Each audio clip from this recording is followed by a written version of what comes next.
શ્રી ગણેશાય નમઃ. શ્રી સપ્તસતી ચંડીપાઠ. અધ્યાય 8મો. રક્તબીજવધ અથ ધ્યાનમ. જેમના શરીરનો રંગ અરુણ સમાન લાલ છે, જેમના નેત્રોમાંથી કરુણા છલકાઈ રહે છે, અને જેમના હાથોમાં પાશ, અંકુશ, બાણ અને ધનુષ શોભી રહ્યા છે, કિરણોથી ઘેરાયેલા સૂર્ય સમાન તેજસ્વી તથા અણિમા આદિ સિદ્ધિઓથી ઓજસ્વી દેખાતી ભવાની દેવીનું હું ધ્યાન કરું છું.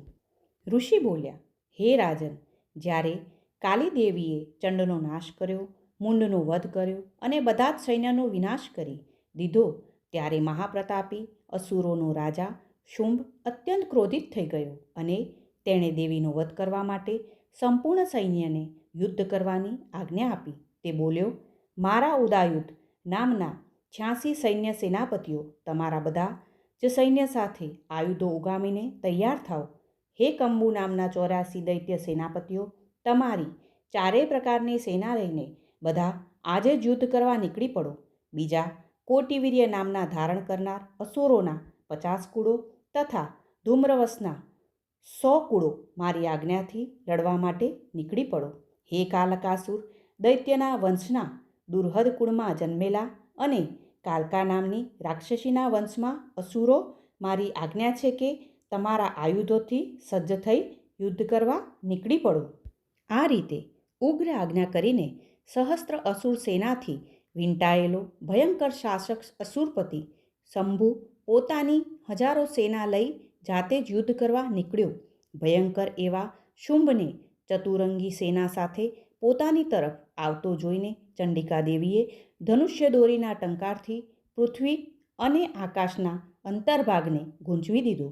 હે રાજન, દેવીના સિંહે પણ દૈત્યના સૈન્યને જોતા જ અતિ ભયંકર ગર્જના કરવા માંડી અને અંબિકા દેવી પણ ઘંટાનાદ કરી તે ગર્જનાને વધારવા લાગ્યા. ધનુષ્યની દોરીના ટંકાર, સિંહની ગર્જના તથા ઘંટાની ધ્વનિએ 10 દિશાઓને ગજાવી મૂકી. આ ગજવતા નાદને વિસ્તારેલા મુખવાળી કાલિકાએ ભયંકર ગર્જના કરી જીતી લીધો.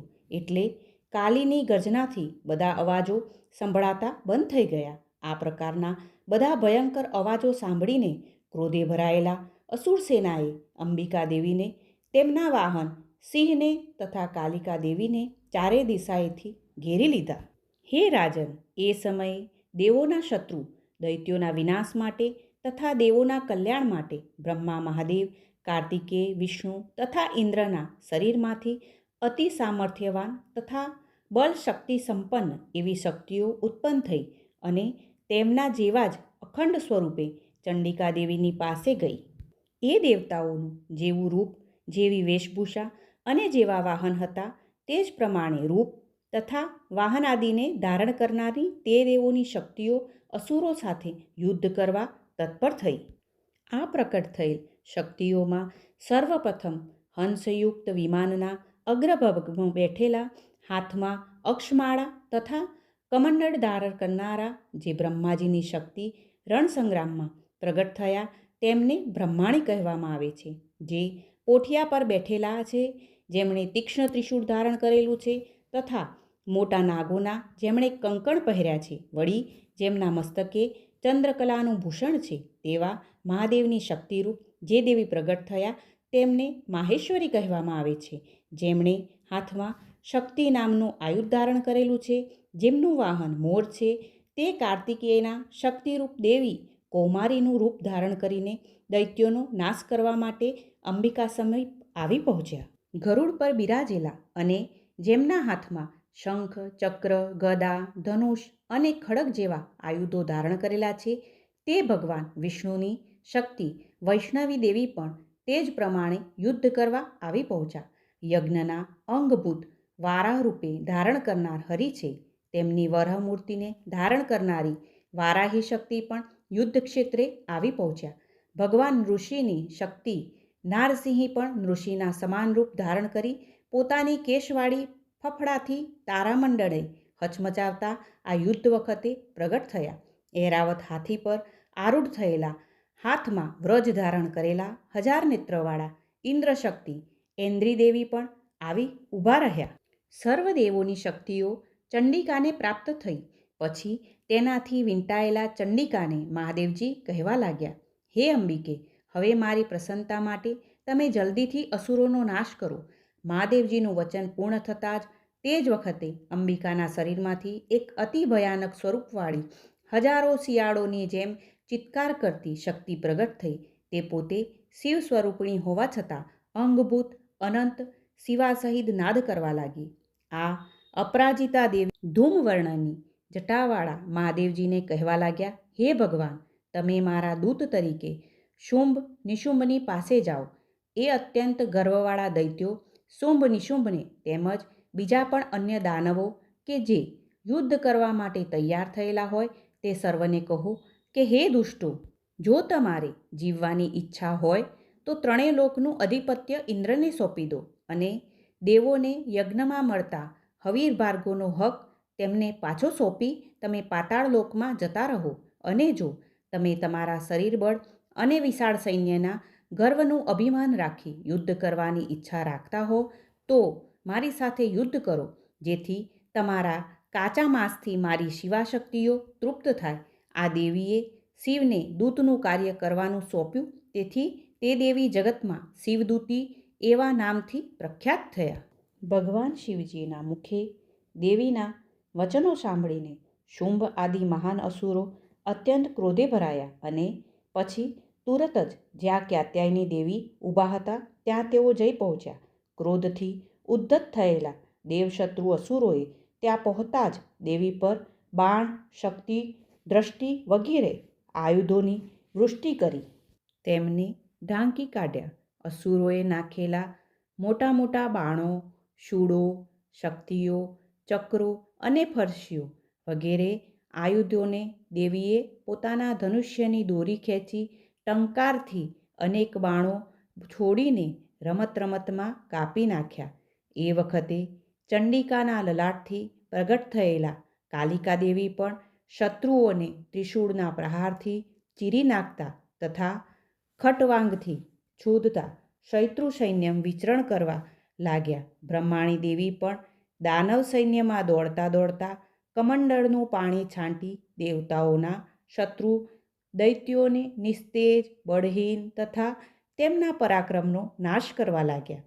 શિવની શક્તિ મહેશ્વરી ત્રિશૂળથી દૈત્યોને હણતા હતા અને વિષ્ણુની શક્તિ વૈષ્ણવી ચક્રથી તેમજ અત્યંત કોપાયમાન થયેલા કાર્તિકેયની શક્તિ કૌમારી દેવી તીક્ષ્ણ શક્તિથી શત્રુઓનો નાશ કરવા લાગ્યા. ઇન્દ્રશક્તિ ઐન્દ્રી દેવીએ વ્રજપાતથી ચીરી નાખેલા સેંકડો દાનવો તથા દૈત્યો જેમના દેહમાંથી લોહીની ધારાઓ વસી રહી હતી તે પૃથ્વી પર પડ્યા. વારાહી શક્તિના મુખથી આઘાત પામેલા અને દાઢના અગ્રભાગથી જેમની છાતીઓ ચીરાઈ ગઈ છે તેવા તથા ચક્ર વડે કપાયેલા દૈત્યો જમીન પર ઢળવા લાગ્યા. નારસિંહની શક્તિ નૃષિરૂપિણી દેવી પણ કેટલાય અસુરોને પોતાના નખથી ફાડી નાખી ભક્ષણ કરતા તથા ગર્જના કરી દશે દિશાઓ અને આકાશને ગજાવતા રણભૂમિમાં આમ તેમ ઘૂમવા લાગ્યા. અને શિવદૂતી દેવીએ મહાન પ્રચંડ અટ્ટહાસ્ય કર્યું, તેથી મૂર્છા ખાઈને ભૂમિ પર જે અસુરો પડ્યા તે અસુરોના ગાત્રો ચીરી તેઓ ભક્ષણ કરવા લાગ્યા. પ્રકારે ક્રોધે ભરાયેલ માતૃગણે અનેક પ્રકારના યુદ્ધ સાધનોથી સર્વ અસુરોનો નાશ કરવા માંડ્યો. તે જોતા જીવિત રહેલી અસુર સેના નાસભાગ કરવા લાગી. આ માતૃશક્તિઓના ત્રાસથી પીડા પામતા તથા નાસભાગ કરતા દૈત્યોને જોઈ અત્યંત ક્રોધાયમાન બનેલા રક્તબીજ નામનો મહાઅસુર આ શક્તિ સમૂહ સાથે યુદ્ધ કરવા દોડી આવ્યો. આ રક્તબીજ એવો હતો કે તેના શરીરમાંથી પૃથ્વી ઉપર લોહીનું ટીપું પડતું કે તુરત જ તેમાંથી તેના જેવો જ બીજો મહાશક્તિશાળી દૈત્ય ઉત્પન્ન થતો. આ મહાન અસુર હાથમાં ગદા લઈને ઐન્દ્રી શક્તિ સાથે યુદ્ધ કરવા આવ્યો. યુદ્ધ દરમિયાન ઐન્દ્રી શક્તિએ પોતાના વ્રજથી તે રક્તબીજ પર પ્રહાર કર્યો. ઐન્દ્રીના વ્રજથી રક્તબીજના શરીરનું લોહી જ્યાં જમીન પર પડ્યું કે તુરત જ તેમાંથી તેના જેવા સ્વરૂપ તથા પરાક્રમવાળા અનેક યોદ્ધાઓ ઉત્પન્ન થયા. રક્તબીજના શરીરમાંથી લોહીના જેટલા ટીપા જમીન પર પડ્યા તેટલી જ સંખ્યામાં રક્તબીજના જેવા જ વીર, પરાક્રમી, બળવાન તથા પ્રભાવવાળા પુરુષ દૈત્યો ઉત્પન્ન થયા. રક્તબીજના લોહીથી ઉત્પન્ન થયેલા આ દૈત્યો પણ માતૃશક્તિઓની સાથે અત્યંત ઘાતક શસ્ત્રો આયુધોથી ઘોર યુદ્ધ કરવા લાગ્યા. દેવીએ ફરી કરેલા વ્રજ પ્રહારથી રક્તબીજનું મસ્તક છેદાયું. તે સમયે જે રુધિર વહ્યું તેમાંથી પાછા નવા અસુરો પેદા થયા. રક્તબીજને સંગ્રામમાં વૈષ્ણવી શક્તિએ ચક્રથી ઘાયલ કર્યો અને ઐન્દ્રી શક્તિએ ગદાથી એને તાડિત કર્યો. વૈષ્ણવીના ચક્રથી છિન્ન ભિન્ન થયેલા રક્તબીજના વહેતા રુધિર પ્રવાહથી ઉત્પન્ન થયેલા સેંકડો મહાપરાક્રમી દૈત્યો વડે જગત વ્યાપત થઈ ગયું. ત્યારે કૌમારી દેવીએ સાંગ વડે, વારાહી દેવીએ તલવાર વડે અને માહેશ્વરી દેવીએ ત્રિશૂળથી રક્તબીજ અસુરને ઘાયલ કર્યો. રક્તબીજ દૈત્ય પણ ક્રોધથી પ્રજ્વલિત બની આ બધી માતૃશક્તિઓ પર પોતાના ગદાથી પ્રહાર કરતો તેમની સાથે લડવા લાગ્યો. દેવીઓના શક્તિ તથા ત્રિશૂળ વગેરે આયુધોના અનેક પ્રકારના ઘાથી રક્તબીજના શરીરમાંથી જે લોહીનો પ્રવાહ પૃથ્વી પર પડ્યો તેમાંથી સેંકડો અસુરો ઉત્પન્ન થયા. આ લોહીથી ઉત્પન્ન થયેલા અસુરો વડે આખું જગત વ્યાપત થઈ ગયું. તેથી દેવો અત્યંત ભય પામ્યા. દેવતાઓને ભયભીત જોઈને ચંડિકા દેવી ખટખટાટ હસીને દેવોને અભય વચન આપી કાલિકા દેવીએ કહેવા લાગ્યા, હે ચામુંડે, તમારું મુખ પહોળું કરો. મારા શસ્ત્રોના આઘાતથી રક્તબીજના લોહીમાંથી ઉત્પન્ન થયેલા અસુરોને તથા રક્તબીજના લોહીને પૃથ્વી પર પડતા પહેલાં બારોબાર જ વેગથી તમારા પહોળા કરેલા મુખમાં ઝીલી લો. આમ રક્તબીજના લોહીના બિંદુઓ પૃથ્વી પર પડતા જે અસુરો ઉત્પન્ન થાય તેમનું તમારા મુખમાં ભક્ષણ કરતા આ રણસંગ્રામમાં ભ્રમણ કરો. એ પ્રમાણે કરવાથી જ એ રક્તબીજ લોહી વગરનો બનીને તુરત જ નાશ પામશે અને આ પ્રકારે જ તમે રક્તબીજના લોહીમાંથી ઉત્પન્ન થયેલા આ અત્યંત ઉગ્ર મહાઅસુરોનું પણ તમે ભક્ષણ કરો. એટલે પછી તેઓ ફરીથી ઉત્પન્ન થશે નહીં. આ પ્રમાણે કાલિકા ચામુંડાને આદેશ આપીને ચંડિકા દેવીએ અસુર રક્તબીજ ઉપર ચારેય બાજુથી ત્રિશૂળ વડે પ્રહાર કરવા લાગ્યા. રક્તબીજના શરીરમાંથી લોહીની ધારાઓ છૂટતા તત્કાળ કાલિકા દેવી તેના લોહીને પોતાના મુખમાં ગ્રહણ કરી લીધું. એ વખતે રક્તબીજ પણ રણસંગ્રામમાં ચંડિકા દેવી પર ગદાથી પ્રહાર કરવા લાગ્યો, પરંતુ સાક્ષાત ચિદાનંદરૂપ હોવાને કારણે તેના તે પ્રહારથી દેવીને જરા પણ કષ્ટ થયું નહીં. ચંડિકા દેવીના શસ્ત્ર પ્રહારથી રક્તબીજના દેહમાંથી જે લોહી નીકળ્યું તે સર્વ ચામુંડાએ પોતાના વિસ્તીર્ણ મુખમાં ઝીલી લીધું. આમ રક્તબીજ લોહીથી જે અસુરો ઉત્પન્ન થયા તે બધાનું ચામુંડાએ પોતાના મુખમાં ભક્ષણ કર્યું અને તેમના નીકળતા લોહીનું પાન કર્યું. ત્યાર પછી જેનું લોહી ચામુંડા પી રહ્યા છે તે રક્તબીજનું ચંડિકા દેવીએ ત્રિશૂળ, બાણો, વજ્ર, તલવાર અને વૃષ્ટિ વગેરે આયુધોથી નાશ કર્યો. હે મહિપાલ શસ્ત્ર, સમૂહથી ગવાયેલો તે મહાઅસુર રક્તબીજ લોહી વગરનો બનીને મૃત્યુ પામતા ભૂમિ પર ઢળી પડ્યો. હે સુરથરાજ, જે દેવો પ્રથમ દુઃખ પામ્યા હતા તે બધા રક્તબીજના મરતા આનંદમાં આવી ગયા અને રક્તબીજના લોહીપાનથી મનોન્મત્ત બનેલો માતૃશક્તિ સમૂહ આનંદયુક્ત થઈ નાચવા લાગ્યો. રક્તબીજ વધ નામનો 8મો અધ્યાય.